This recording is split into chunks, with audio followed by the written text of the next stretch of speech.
Hi every one. ഇന്നിൻ്റെ അകത്ത് ഞാൻ പറയാൻ പോകുന്നത് നമ്മുടെ സബ്ജക്റ്റിൻ്റെ ഒരു ഇൻട്രഡക്ഷനാണ്.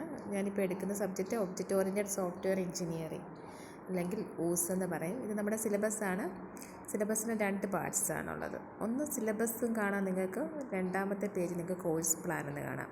സിലബസിൻ്റെ അകത്ത് എല്ലാ മെയിൻ വേർഡിങ്സും, പിന്നെ കോഴ്സ് പ്ലാനിൻ്റെ അകത്ത് ഓരോ സിലബസിലെ ഓരോ ടോപ്പിക്കിൻ്റെയും ഡീറ്റെയിൽ ആയിട്ടുള്ള കാര്യങ്ങളാണ് ഇവിടെ വരുന്നത്, കോഴ്സ് പ്ലാനിൻ്റെ അകത്ത് വരുന്നത്. അപ്പം ഒബ്ജക്റ്റ് സോഫ്റ്റ്വെയർ എഞ്ചിനീയറിങ്ങിൻ്റെ അകത്ത് നമുക്ക് ഉള്ളത് പഠിക്കാനുള്ളത് സോഫ്റ്റ്വെയർ എഞ്ചിനീയറിങ്ങിൻ്റെ ഡിഫറെൻറ്റ് സ്റ്റെപ്സ് തന്നെയാണ്.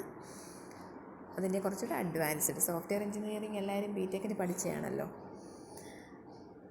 അപ്പം കോഴ്സിൻ്റെ ഒബ്ജക്റ്റീവ് എന്ന് പറയുന്നത് to study the basic concept of project organization and communication, and to study the definition of the system from user's point of view, to provide necessary methods for analysis and system design, and next is to study object design and to provide necessary methods for testing the software.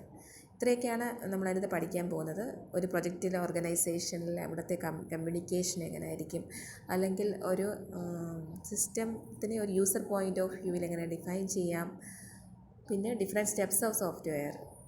ഒരു software develop ചെയ്യണമെങ്കിൽ different steps ഏതൊക്കെയാണ്? Analysis, design, coding, testing. അപ്പോൾ ഇതെല്ലാമാണ് ഓരോ മൊഡ്യൂളിൽ നമ്മൾ detail ആയിട്ട് പഠിക്കുന്നത്. പിന്നെ സിലബസ് ഇതിൻ്റെ ഔട്ട്കം എന്ന് പറയുന്നത് apply software development as an engineering discipline, and we have to design a software to do testing to create a reliable software. ഇതൊക്കെയാണ് ആ കോഴ്സിൻ്റെ എക്സ്പെക്റ്റഡ് ഔട്ട്കംസ് എന്ന് പറയുന്നത്. നമ്മൾ റെഫർ ചെയ്യുന്ന സിസ്റ്റം ഫസ്റ്റ് ടെസ്റ്റായിട്ട് ഇവിടെ കൊടുത്തിരിക്കുന്ന ബേൺ ബ്രൂഗ് ആണ്.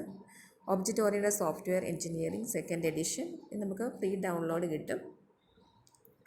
അതുപോലെ തന്നെ സിലബസിൻ്റെ ഓരോ മോഡ്യൂളാണ്. നമുക്ക് 4 മോഡ്യൂളായിട്ടാണുള്ളത്. 4 മോഡ്യൂളായിട്ട്. അതിൻ്റെ അകത്ത് ഫസ്റ്റ് മോഡ്യൂൾ കഴിയുമ്പോൾ ഫസ്റ്റ് ഇൻറ്റേർണൽ ഉണ്ട്, അതാണ് കൊടുത്തിരിക്കുന്നത്, ഇൻറ്റേർണൽ ടെസ്റ്റ് 1.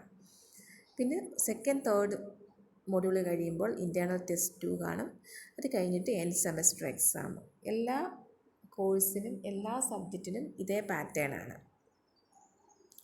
അപ്പം നമ്മൾ ആദ്യത്തെ മോഡ്യൂളിൽ പഠിക്കുന്നത് basic concept, project organisation, communication, synchronous asynchronous, life cycle model, sequential, iterative, entity centred model, project estimation, COCOMO 2, agile process. ഇത്രയും ടോപ്പിക്സാണ് നമുക്ക് കവർ ചെയ്യേണ്ടത്. ഞാനിത് എങ്ങനെയാണെന്നുള്ളത് അത് നിങ്ങളുടെ ഒരു വാട്സപ്പ് ഗ്രൂപ്പിൽ ഞാൻ ഇട്ടിരിക്കും. ഒന്നെങ്കിൽ നമുക്ക് ഗൂഗിൾ മീറ്റിൽ വന്ന് പഠിപ്പിക്കാം, അല്ലെങ്കിൽ ഞാൻ സാധാരണ യൂട്യൂബിൽ അപ്ലോഡ് ചെയ്തിട്ട് നിങ്ങൾക്ക് ലിങ്ക് ഷെയർ ചെയ്യുക. അങ്ങനെ ആയിരിക്കും പോകുന്നത്. എന്തെങ്കിലും ഡൗട്ടോ എന്തെങ്കിലും ബുദ്ധിമുട്ടോ ഉണ്ടെങ്കിൽ ഫ്രീ ആയിട്ട് പറയണം. അപ്പം ഇത്രയാണ് നമ്മുടെ ഒരു സിലബസ് എന്നുള്ളത്. പിന്നെ അടുത്ത ക്ലാസ്സിൽ ഡീറ്റെയിൽ ആയിട്ട് നമുക്ക് പഠിക്കാം. Till then bye.